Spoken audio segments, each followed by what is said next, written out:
Welcome to Dusk Almanac. Settle in and close your eyes. Tonight we drift through another story, and the night is long. Feel the warm weight of the day still held in the stones of a harbor wall beneath your palm. Porous, sun-baked, faintly salt-crusted, the heat of the afternoon, leaving the rock the way a long breath leaves the chest. The air is resin and pine smoke and the dry mineral edge of bronze cooling somewhere behind you in a workshop. A rope creaks, slow as a thought. From the water below, the slow lap of swell against the wood of a moored ship, a sound that has measured every dusk in every sheltered bay for as long as bays have sheltered ships. The sun has set. The lamps have not yet been lit. This is the Eastern Mediterranean, long ago. The world here is whole. Tonight, it is whole still. The city has a name. Tonight, on the harbor wall, where you stand with the warm stones still beneath your palm, the city is called Ugarit. It sits on the Syrian coast, on a low headland, reaching out into the Mediterranean. In 100 years, no one will remember its name. In 3,000 years, archaeologists will dig it out of the sand. But tonight, the city is alive, and the lamps along its quays are being lit, one by one, against the gathering dark. It is a summer evening, perhaps in the year that we, much later, will call 1185 before the Common Era. The exact year is not certain. What is certain is that the city has perhaps 15 years left. No one in Ugarit knows this. In the upper city, behind the harbor, the palace rises in white limestone above narrow streets. Behind the palace lies the archive. Inside the archive, on long benches, lie the documents that govern this small kingdom, and the documents that connect it to every other kingdom of the Eastern Mediterranean. There are several thousand clay tablets in the libraries of Ugarit. The scribes who have made them and sorted them and read them are working tonight, even now, by the same olive oil lamps that line the harbor. Their work is, by any measure, extraordinary. A scribe of Ugarit, fully trained, can read and write in at least 5 distinct systems of writing. He knows Akkadian, the cuneiform language used for diplomacy from the Tigris to the Nile, the language no one in this city speaks at home, but in which every letter to a foreign king is composed. He knows Ugaritic, the local tongue, written in a clever short alphabet of 30 wedge marks invented somewhere along this coast and used nowhere else in the world. He knows Sumerian, an ancient dead language preserved for scholarship, the way Latin will be preserved, much later, in another civilization he will never see. He knows Hurrian, the language of the highlands to the north, and when the work demands it, he knows the hieroglyphs of Egypt, drawn in patient ink on prepared papyrus, sent from time to time as gifts and treaties from a court a month's sail away. Picture him at his bench. He is perhaps 40 years old. His tunic is plain wool, fastened at the shoulder with a small bronze pin. His hands are calloused from a lifetime of pressing reed against clay, and the first joint of his right thumb is permanently darkened from rubbing wet clay smooth before each new line. On the bench in front of him lies a tablet still soft, the color of fresh bread. To his left, a small clay water jar. To his right, the king's letter, dictated this morning, which he is now translating, composing really, into Akkadian, for the king of Hittite, far north in the Anatolian highlands. The letter will leave at dawn. It will travel up the coast by a small ship, Ugarit to Tyre, Tyre to Byblos, the patient hop from harbor to harbor, That is how everything moves in this world. From the Levantine coast, it will be carried inland by donkey, through Cilicia, up into the Taurus Mountains. The journey will take, in the best season, perhaps 6 weeks. A letter sent the other direction, from Ugarit to the Pharaoh in Egypt, takes nearer 3 months by sea, longer if storms come. This is how kingdoms speak to one another in this age, not by hours, not by days, by weeks and by seasons. And yet they speak constantly. The archives of Egypt, dug up in the early 20th century at a place called Amarna, contain 382 clay letters from kings of every land you have ever heard of and many you have not. Babylon, Mitanni, Hittite, Cyprus, Mycenae, the small Levantine cities, the larger ones, the Pharaoh's vassals, the Pharaoh's brothers in distant kingdoms. The kings call each other brother. They send each other gold and silver and women in marriage and complaints about delays. They write, almost all of them, in the same Akkadian. A scribe in Ugarit is composing, by lamp, tonight. Far across the sea, on the western shore of a Greek peninsula, in a hilltop palace, whose name will one day be Pylos, another set of scribes is doing the same work in a different script, a Greek system called Linear B, used for administration. Their tablets count, with extraordinary precision, the inner workings of the palace economy. One tablet records, by name, 38 bronze smiths working in a single district outside the palace. Each man is entered with his ration of bronze and the terms of his contract. Other tablets count 405 women in the weaving workshops, each with her allotment of grain. Other tablets count the sheep, by district, by year, by color of the fleece. We do not know what these people looked like. We do not know what they sang at their work, or what they ate for the evening meal, or what they feared in the small hours when the lamps had burned low. We know only their names and their numbers, and what was due to them, pressed into clay by scribes whose own names are mostly lost to us. But we know they were there. The clay remembers them. This is the world that lies, tonight, around the small lamplit wall where you have stood. Not a primitive world, not a thin world, a world held together by writing, by trade, by the slow patient travel of letters, by the names of bronze smiths in clay registers, by the brotherhood of kings, exchanging gold across continents, in carefully chosen Akkadian phrases. A world of palaces, archives, alphabets, libraries.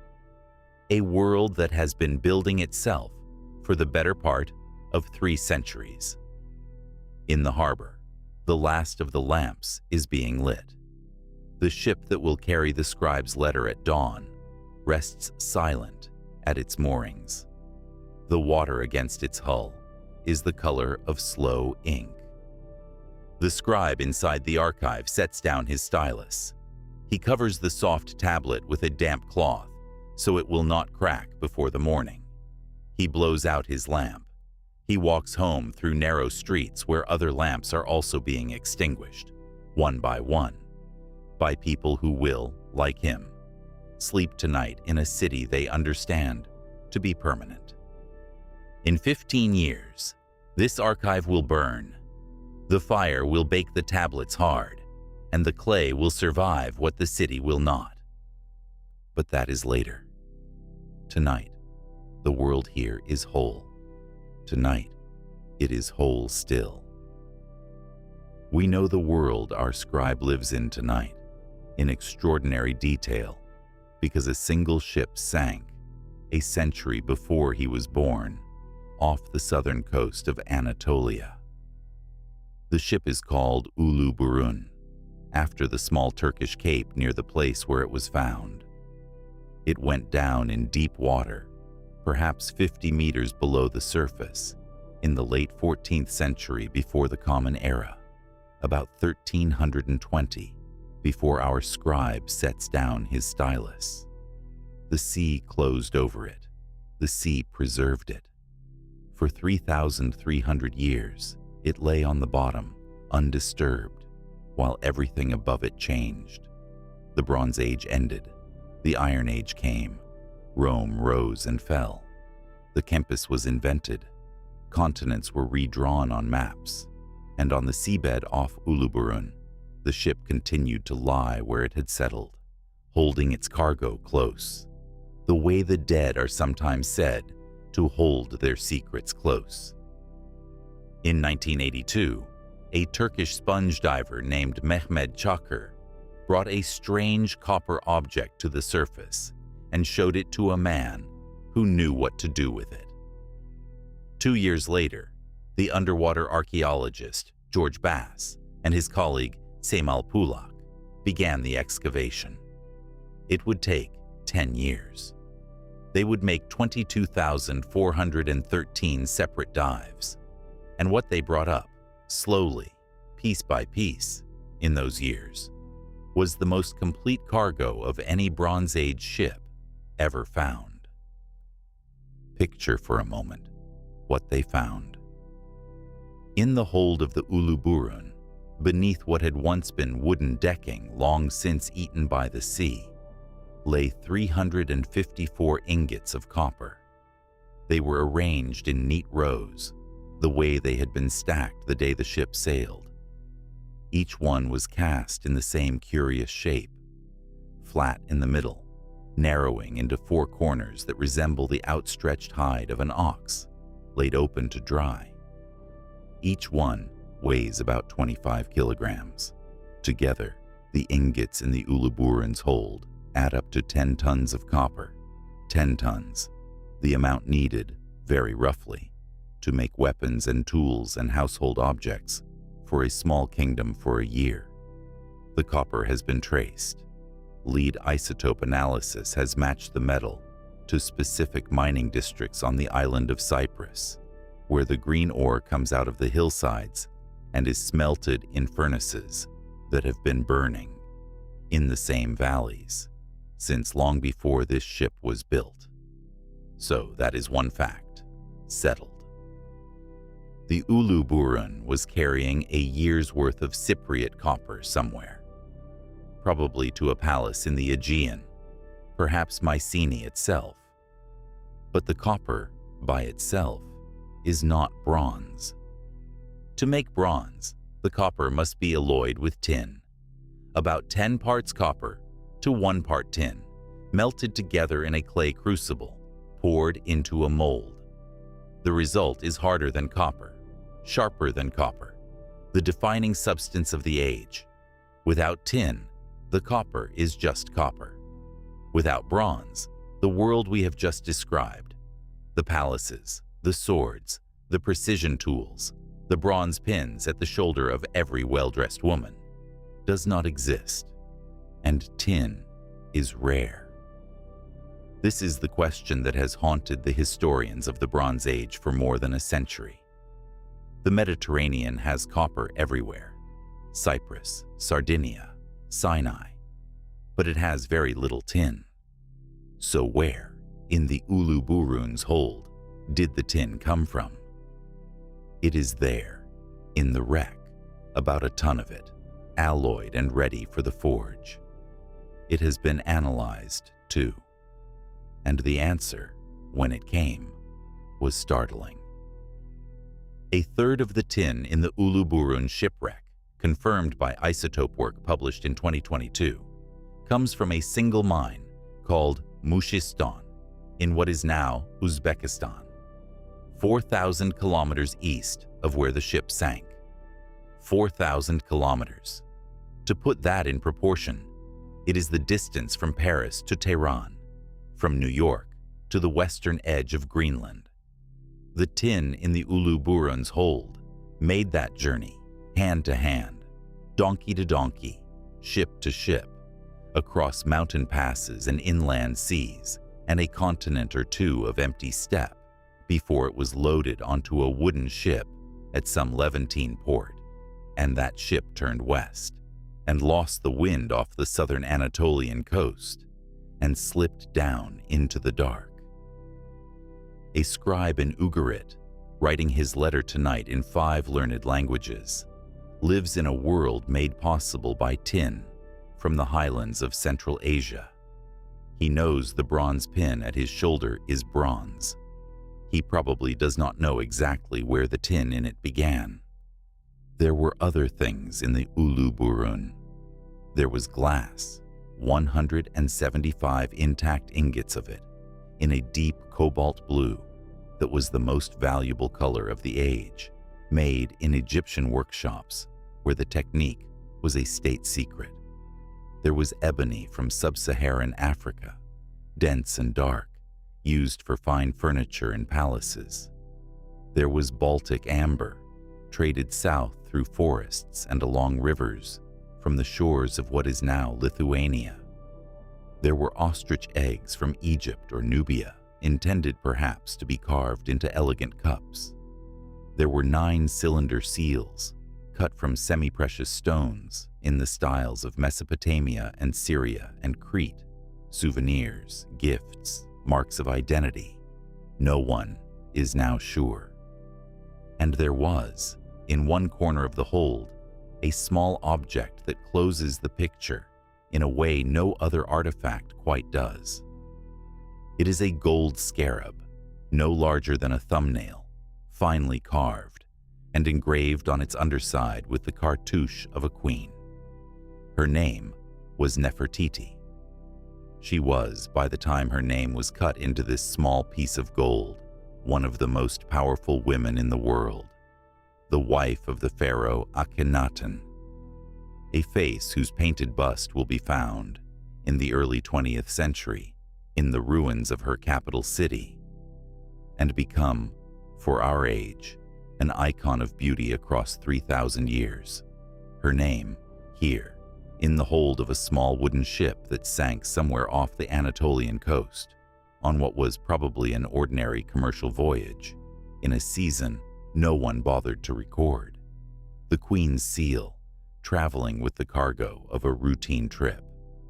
The world that was, in this age, ordinary enough for that to happen. There was even, on board, a wooden writing tablet, 2 leaves of polished boxwood, hinged with cord, a recess in each leaf, prepared for a thin layer of beeswax, a diptych, the kind of thing a literate man carries to take notes, the way you might carry a small notebook. We do not know who he was. He was, certainly, on the ship when it went down. We know what he could do. He could write, but we do not know in what language, or to whom, or for what purpose. His tablet is the oldest of its kind ever found. So this too was Uluburun, Cypriot copper, Uzbek tin, Egyptian glass, Baltic amber, African ebony, Nubian ivory, a queen's seal, a scribe's tablet, the cargo of a single hold, on a single ship, on what was, almost certainly, a perfectly typical voyage. Multiply this ship by every harbor in the eastern Mediterranean.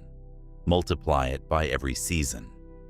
Imagine the network, not as a map drawn for a textbook, but as a living thing, made of thousands of voyages each year, of letters in patient cuneiform, of scribes weighing ingots in lamplit rooms, of merchants who knew the prices in 5 ports and the protocols in 5 courts, of kings calling each other brother across distances that took months to cross. This is the world the scribe of Ugarit inhabits tonight, on the eve of its long quiet end.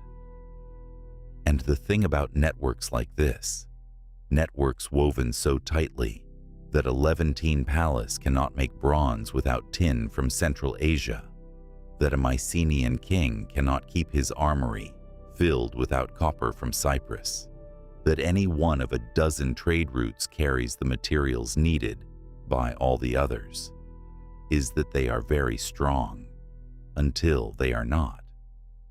When one strand goes, the others follow, not at once, but faster than anyone might have expected. Tonight, on the Syrian coast, the strands hold. The lamps along the harbor wall have all been lit. The ship that will sail at dawn is loaded. The world is whole. Tonight, it is whole still. It begins with the rain. In the high country of Anatolia, north of the Levantine coast, junipers grow slowly on the windward slopes. They are old trees. Some of them, even today, are alive. Inside their trunks, year by year, they record the rain that fell each spring, wide rings in good years, thin rings in dry. Dendrochronologists, working in the second half of the 20th century, learned to read these rings the way an archaeologist reads pottery. And what the juniper rings of Anatolia record between roughly 1200 and 1280, before our scribe sets down his stylus, is a sequence of seasons that did not come. 3 years, perhaps 4, in which the spring rains failed, then a partial recovery, then a longer drought. The numbers, when they were finally extracted from the wood and published in the early 21st century, told a story that the historians had been suspecting for some time. The sky, somewhere over the late Bronze Age, had grown quieter. The rain was not what it had been. It is hard, from a comfortable distance of 3,000 years, to feel what a failed harvest meant in this world. There was no insurance. There were no global supply chains. The grain you ate this winter was the grain you had grown last summer, supplemented perhaps by what the king's storehouses could spare from the palace reserves. When the harvest failed, the king's storehouses ran low. When the king's storehouses ran low, the palace stopped paying its scribes and its bronzesmiths and its watchers along the coast. When the watchers along the coast stopped being paid, they sometimes left. When they left, the coast went unwatched, and ships from somewhere else, ships from kingdoms whose own harvests had also failed, could land on a beach and walk inland through villages that did not yet know they were unprotected. This was the first tremor. Quiet, agricultural, almost invisible from the palace. It would not be the last. In the years that followed the first dry summers, the letters between kings began to change. The Amarna correspondence had once been full of complaints about the quality of gifted statues, the slowness of marriage negotiations, the protocols of brotherhood. The letters of the late 12th century, when we have them, sound different. They are letters about grain. They are letters asking for grain. They are letters from kings to other kings begging, in carefully diplomatic phrases that do not quite hide the desperation, for the shipment of food that had been promised for the spring, that had not arrived, that was needed before the harvest, that was urgently needed now. A letter from the Hittite court, preserved in the archives of Ugarit, instructs Amurapi, the king whose scribe we have been watching at his bench, to send all his ships, immediately, with all the grain he could spare, to a starving Hittite port further north. The letter does not pretend that this is normal. It uses the word that historians, much later, will translate as a matter of life and death. This is the world in which our scribe begins to compose, one summer night, a letter unlike any he has written before. Picture him again at his bench. He is older now. The first lines of his letters have always been in praise of his Lord. Formulaic invocations, copied from 1,000 previous documents, taught to every scribe in his second year of training. Tonight, he writes them more quickly than usual. He moves to the body of the letter. The king's words have been clear. The scribe presses them into the soft clay, in Akkadian, the diplomatic language that any literate court along the eastern Mediterranean will be able to read. The letter, when it survives, will be assigned the catalog number RS 18.038. The body of it reads, when translated, "Now may my Lord send me forces and chariots, and may my Lord save me from the forces. The enemy ships have come. They have set fire to my towns and have done evil things in the country. Does not my Lord know that all my forces are stationed in the land of Hittite, and that all my ships are stationed in the land of Luca? They have not yet returned, so that the country is abandoned to itself. May my Lord know it." The scribe finishes pressing the last lines into the soft clay. He calls a runner. The tablet is wrapped in cloth, sealed in an outer envelope of clay also pressed with the king's signs, and carried at first light to the harbor, where a small ship, loaded as a courier vessel, will sail north along the coast. The ship will not arrive in time, or rather, it may arrive. We do not know. What we do know is that the help requested in the letter never came. The forces stationed in Hittite and in Luca did not return. The enemy ships continued their slow approach. Within months, perhaps within weeks, the city of Ugarit will burn. The archive in which the scribe has spent his working life will burn with it. The fire, paradoxically, will bake the soft tablet of his last letter hard, and 3,000 years later, it will be lifted out of the ash by a French archaeologist named Claude Schaeffer, and read slowly, with the tongue brought back from a long silence, in a small museum in Damascus. Ugarit was not the only city. In the same years, the late 12th century, the years on either side of the date that, much later, will be picked out as 1177 before the Common Era, the kingdoms of the Eastern Mediterranean enter what no one alive at the time can have entirely understood. On the western shore of the Greek peninsula, the palace of Pylos is destroyed by fire. Its administrative tablets, also baked hard by the flames, will be excavated 3,000 years later and will record on their final lists the names of watchers posted along the coast.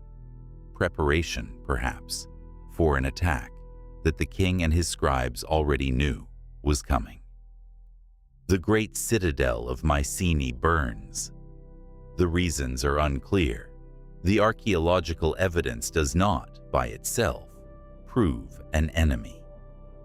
Some palaces, we will learn, simply collapse, unattended, after the people who maintained them have gone. In Egypt, the pharaoh Ramesses III, in the 8th year of his reign, calibrated to roughly 1177 before the Common Era, fights a great defensive battle against an alliance of peoples whom the Egyptian scribes will call simply the peoples of the sea. His scribes will carve the battle in painstaking relief on the walls of his mortuary temple at Medinet Habu, far up the Nile. The reliefs are still there. They are remarkable not only for the soldiers in their feathered headdresses, but for what is being carried alongside the warriors. Women in long robes, children bundled into wooden ox carts, household goods. These are not raiders. They are migrants. They are people running, perhaps from drought, perhaps from the same failing kingdoms further north that have already let them down. Where they came from, no Egyptian text quite tells us. What they wanted, the Egyptians do not record. What we can see is that they came in numbers with their families and that they meant to settle. The Egyptians repulsed them. The pharaoh held the line. Other kingdoms further north did not. And tonight, in Ugarit, on the harbor wall where the lamps are still being lit one by one, where the scribe has just sealed the tablet R.S. 18.038 and walked home through narrowing streets, the world that we have spent 2 chapters describing, the libraries of 5 languages, the bronze pins at every shoulder, the brotherhood of kings exchanging gold across continents in patient diplomatic Akkadian. That world is, although the people in it cannot yet quite see it, beginning to come quietly apart. The lamps burn for a little longer. The night holds. The first tremors have been felt. The second will follow. The third will be the one that matters. There is a city far from the sea, on a high windy plateau in the center of what is now Turkey, that does not burn the way the others burn. Its name is Hattusa. For 4 centuries, it has been the capital of the Hittite Empire, the great rival of Egypt, the kingdom whose treaty with Rameses II is, by some accounts, the oldest written peace agreement in human history. Hattusa is a city of gates and walls. Its outer fortifications run for more than 6 kilometers around the rocky outcrops on which the city sits. The Lion Gate, even today, stands. The walls, even today, stand. The walls of Hattusa, in the years when the rains begin to fail and the letters between kings begin to sound desperate, are not breached. They cannot be. What happens at Hattusa is something different. The royal family leaves. We do not know exactly when, or in what season, or with what ceremony. We know that they take the most important of the gods with them. The great cult statues, removed from their shrines, carried in processions out of the upper city. We know that they take the most important of the archives. Perhaps 1/10 of the 30,000 cuneiform tablets we will later excavate are missing, and the missing ones are precisely the ones a chancellery would consider most essential. We know that the priests follow. We know that the elite households empty. We know that the garrison thins. By the time the fire comes, and there is eventually a fire, perhaps from an accident, perhaps from much later raiders walking into an undefended ruin, the palace is already empty. There are no bodies in the throne room. There are no panicked last messages on the floor. The famous walls, which no enemy ever broke, hold around an absence. This is not how the story is usually told. The story, in popular telling, is one of catastrophe. Sea peoples descend, civilizations fall, the lights go out across the eastern Mediterranean in the space of a few terrible years. It is a vivid story. It is the story Hollywood would film. It is also the careful scholars of the last 20 years have been quietly demonstrating, somewhere between half and 2/3 wrong. In a paper published in 2023, an archaeologist named Jesse Millick sat down with the comprehensive list of cities that the standard narrative says were destroyed at the end of the Bronze Age. He worked through them, one by one, going back to the original excavation reports, weighing the radiocarbon dates, checking what had been found in the supposed destruction layers. Of the 148 sites with destruction events traditionally dated to around 1200, before the Common Era, he concluded, between 90 and 95, somewhere over 60%, had been misdated, misinterpreted, or had not, in fact, suffered any clear destruction at all. 60%. The story, in other words, is not entirely wrong. Some cities did fall. Ugarit, certainly. Pylos, certainly. The great palaces of the Mycenaean world, in their majority, did burn.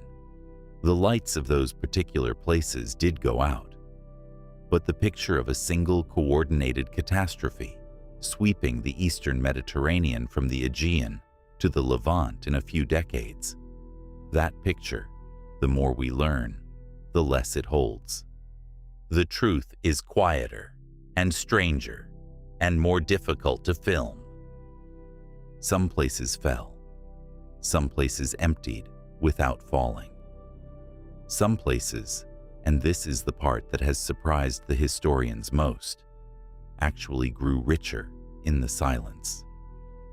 On the island of Cyprus, in the years when the palaces of the mainland were burning or being abandoned, the harbor cities prosper. Kition, on the southern coast, doubles in size. Paphos, in the southwest, builds new sanctuaries. The trade in copper continues, perhaps with new partners, perhaps along reorganized routes, but it continues. The bronze of the early Iron Age, and yes, the early Iron Age contains a great deal of bronze, depends on it. The tin from Central Asia continues to flow, although by what routes, we do not know. The lead from Sardinia continues to arrive in Levantine workshops. The world that the Uluburan shipwreck represented does not, as the popular story has it, end. It thins, it reorganizes, it loses painfully its most sophisticated arrangements, the writing, the palatial bureaucracies, the brotherhood of kings exchanging gold in patient Akkadian. But the fundamental commerce of metal continues. So what is happening in these years that we have spent 3 chapters preparing for? There is no single answer. The most careful historian of this period, Eric Klein, refuses the single cause and writes, instead of a perfect storm, a coincidence of failures that, in any one of them taken alone, would have been weathered. The drought, the migrations, the failing harvests, the broken trade routes, the internal pressures within each kingdom. Taken individually, the kingdoms had survived such things before. Taken together, in the same generation, with each failure feeding the next, they did not. What collapses in the late 12th century before the Common Era is not the world. It is a particular kind of world. A world organized around large palatial economies, sophisticated record-keeping, long-distance diplomacy, and the international elite that operated all of this. That world thins. The palaces empty. The archives grow silent. But the small things, the everyday things, the village smithies, the harvest baskets, the bronze pins at the shoulder, those continue. The people continue. They sleep that night, in the same beds they have always slept in. They wake the next morning to the same valleys. They tend in the autumn to the same olive trees. What has gone is the upper layer, the thin, sophisticated film that ran across the top of the daily world. In Hattusa, the wind moves now through corridors no one is walking. In Pylos, the burned tablets cool slowly in the ash, holding the names of bronze smiths whose forges have already grown cold. In Ugarit, the harbor wall on which the lamps were lit each evening, in their long, unbroken row, lies half buried in fallen masonry, and no one comes in the evenings to light them. The night that closes over the eastern Mediterranean in these years is not a night of catastrophe. It is a night of dissolution, quieter than the manuals say, slower, and in some places, somehow, more bearable than we ever quite expected. The clay does not forget. 3,000 years after the fire that destroyed the palace at Pylos, in the southwestern corner of the Greek peninsula, 3,000 years after the wooden roofs collapsed and the fresco-painted plaster crumbled, and the wine in the storage jars seeped into the soil, a young American epigrapher named Carl Blagan, working slowly through a layer of ash, lifted out a small clay tablet, no larger than the palm of his hand, marked with wedge-shaped signs in a script no one had read for 30 centuries. It was 1939. The tablet was one of about 1,200 that would be recovered from the ruins of Pylos in the years that followed.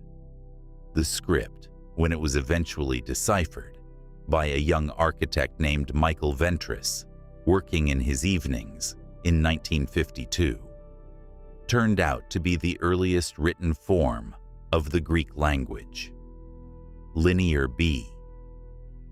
The tablets of Pylos, like the tablets of Ugarit, had been baked hard by the very fire that destroyed the palace, the fire that ended a civilization, paradoxically, preserved its records. And the records of Pylos are, in the way of administrative documents, plain. They are not poetry. They are lists. Lists of grain rations, lists of livestock, lists of bronze inventories, lists of personnel. On one of the Pylos tablets, labeled, much later, by the catalogers with the prosaic designation JN 829, there is a list of bronze smiths. They are organized by district. The men are named, one by one, with the amount of bronze allotted to each, and the terms under which they are working. There are 38 of them in this single roster. Some of their names, transliterated from the linear B signs into modern letters, sound very strange to a contemporary ear. Kopereu, Potinijo, Wokaro. Others, when you look at them long enough, begin to feel less alien. Many of them appear to be ordinary working names of their time, perhaps formed from a father's name, perhaps from a place of origin, perhaps from a trade. These 38 men, whose forges have not glowed for 3,200 years, whose hammers and tongs have long since rusted into the soil, whose hands and faces and voices we cannot recover. These 38 men are still, in a strange and limited and very specific sense, named. Their names are written. Their names have been read. Imagine for a moment what it took for that to happen. The scribe at Pylos, in the months before the fire, sat down to count the bronze smiths in his district, the way bureaucracies always count things, the way our own bureaucracies count things even now. He pressed each name into the soft clay. The clay dried. The tablet went into a basket. The basket went onto a shelf in a storeroom of the palace. There, perhaps a month later, perhaps a year later, the fire reached it. The fire baked the soft clay into ceramic. The ceramic survived the collapse of the roof, the collapse of the building, the collapse of the civilization. It lay buried under 3,000 years of soil, of root and worm and weather. It was lifted out by a man with a small brush in 1939. It was deciphered by another man with a pencil and a great deal of patience in 1952. And it is now possible, in a quiet morning in a museum, to read the names of 38 men who lived and worked and ate and slept around a particular district of a particular kingdom in the late summer of, perhaps, 1200 before the Common Era. This is, in some ways, a very small thing. In another way, it is one of the most extraordinary things that has ever happened to a name. The collapse of the Bronze Age took with it almost everything we would today consider essential to a civilization. It took the writing systems. Linear B disappears entirely from the Greek world for more than 400 years. It took the centralized palaces, the trained scribal classes, the international diplomacy, the long-distance trade in luxury goods. The Eastern Mediterranean entered, as the historians say, a dark age. From the late 12th century until perhaps the 8th century before our Common Era, the Greek world produces no writing that has survived to our day. None. And yet, in the 15th century before the Common Era, perhaps a little earlier, perhaps a little later, long before Pylos burned, somewhere in the Aegean, there had been a war. The war was, by the standards of its time, ordinary. Cities were besieged, heroes fought, some of them died, some of them returned home after long voyages. The bards who traveled from one feast to another in the great halls of the Mycenaean palaces took the war and made of it a story in verse, in the long oral meters that bards used. The story was sung. It was passed from singer to singer. It was learned by apprentices from masters. It was reshaped, slightly, generation after generation. And when the palaces fell, and the writing went silent, and the lights of the great administrative culture went out, the bards, in their wandering and unwritten profession, kept singing. 400 years passed. 20 generations of singers, 20 generations of children gathered around the fire at the end of harvest, listening to a man with a lyre tell of a war that had ended 4 centuries before any of them was born. And then, somewhere around 800 before the Common Era, in a Greece that had relearned writing, this time using a borrowed script, derived from a system the Phoenician merchants had carried west from the surviving cities of the Levantine coast. Somewhere in that Greece, a poet known to us only by the name Homer, or perhaps a tradition of poets to whom the name Homer was much later attached, set the story down. The Iliad, the first long poem of the Western tradition, composed by every careful estimate 4 centuries after the events it describes, composed by people who had never seen the city walls of Troy, who had never seen the bronze armor of the heroes they were singing about, who had never seen the long galleys that crossed the Aegean. Composed entirely from memory, collective, oral, transmitted across the long quiet that followed the collapse of the world the heroes had lived in. The clay does not forget. The voice, sometimes, does not forget either. In the small Levantine cities that had survived the collapse, Tyre, Sidon, Byblos, places whose harbors had not, for whatever reason, been destroyed in the late 12th century, something quieter was beginning to grow. The merchants of those cities, in the years after the great palaces fell silent, found that they had inherited the trade routes by default. There was no longer a Mycenaean palace to which they had to ship copper. There was no longer a Hittite court to which they had to write in Akkadian. The old long apprenticeships in cuneiform were less useful in a thinned world. So the merchants began to use, for their accounts and their letters, a much simpler system 22 signs, one for each consonant a human mouth could make. The Phoenician alphabet. It was easier to learn.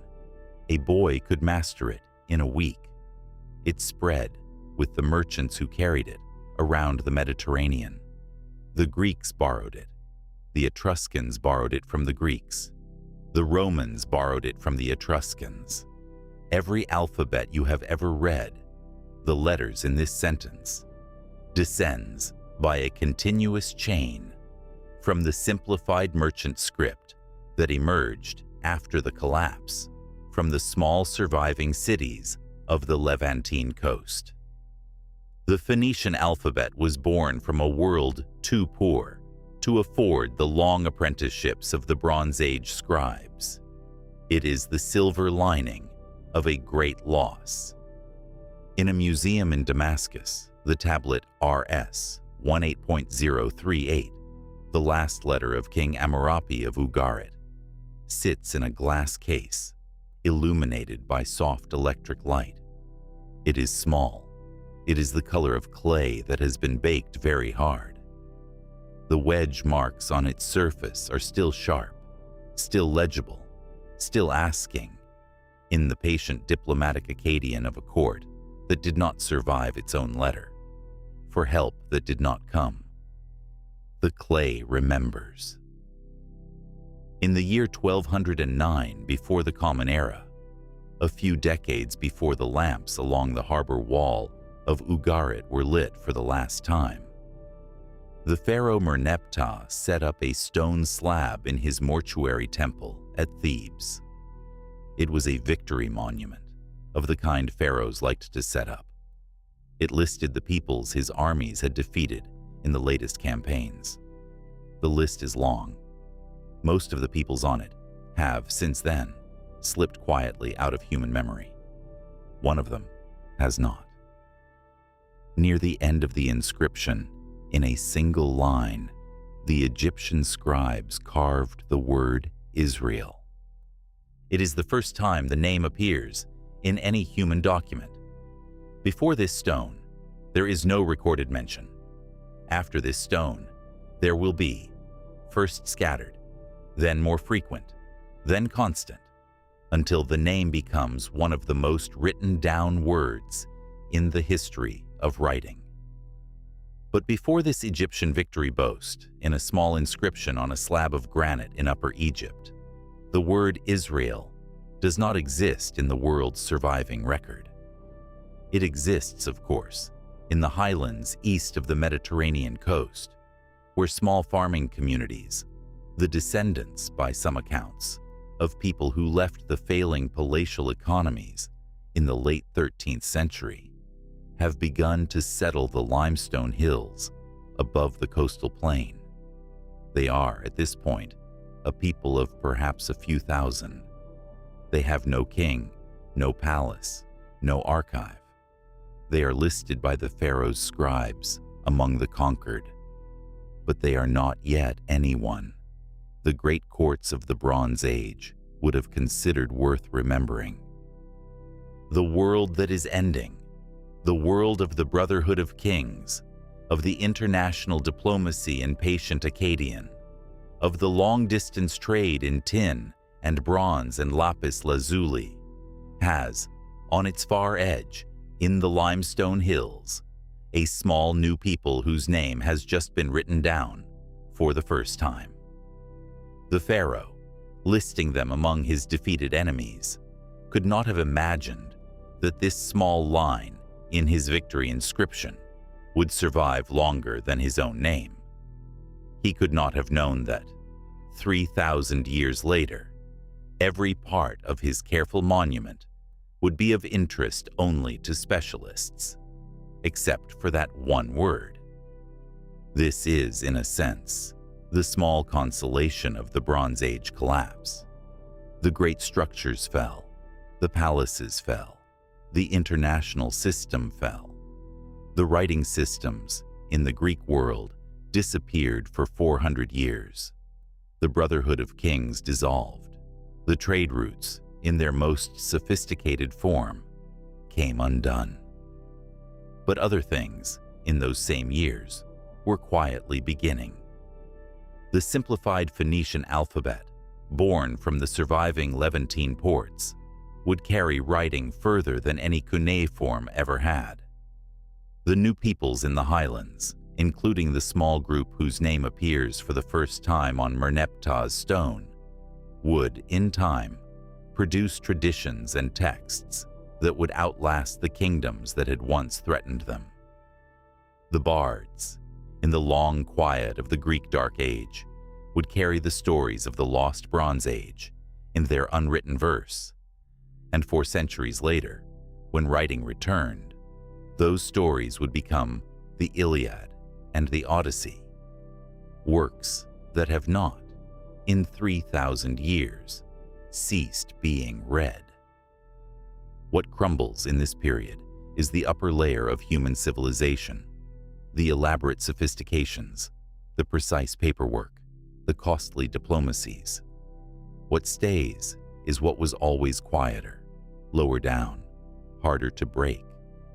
The daily skills of farming and weaving and metalworking, the songs of singers, the names that mothers gave their children, the small communities in the hills that no king had ever bothered to count. Which is, perhaps, an old pattern. It is worth, on a quiet night, holding both halves of the picture together. The collapse was real. The libraries did burn. The scribe of Ugarit did not finish his career. His last letter went into a fire that was already arriving as he sealed it. The bronze smiths of Pylos, named one by one in the king's clay, did lose their workshops. The world that the Uluburun shipwreck represented, with its tin from Uzbekistan and its copper from Cyprus and its scarab of Nefertiti, did, in its sophisticated form, end. And also, Cyprus prospered. The Phoenician alphabet was invented. The bards kept singing. A name was carved in Egyptian stone that would last longer than the pharaoh who carved it. Some places fell.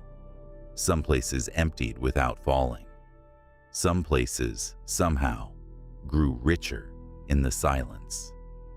This, too, was the late 12th century, before the Common Era. In a small museum in Damascus, the last letter of King Amurapi of Ugarit lies under glass. The wedge marks on its surface are still sharp. It is still asking, in the patient Akkadian of a court that did not survive its own letter, for help that did not come. In a museum in Athens, the tablets of Pylos lie in their drawers. Among them, the small list with 38 names, pressed into clay by a scribe whose own name is not recorded. In a museum in Bodrum, on the southern Turkish coast, the cargo of the Uluburun lies in carefully labeled cases, the copper ingots in their stacked rows, the small gold scarab with the cartouche of Nefertiti, the boxwood writing tablet that an unknown literate man carried with him into the sea. These things are still here. They have outlasted, by an enormous margin, the world that made them. The lamps along the harbor wall, in their long unbroken row, are gone. The harbor wall itself is gone. The night above it, however, is the same night that has always been there. The same stars are wheeling slowly above the same sea. The same patient water is moving in the slow rhythm of swell against stone, against the foundations of harbors that nobody now remembers were harbors. It is very quiet here, on the coast of Syria, on the coast of Greece, on the coast of every place that 3,000 years ago was lit by lamps. It is, as it was always going to be, very quiet. And the night is long,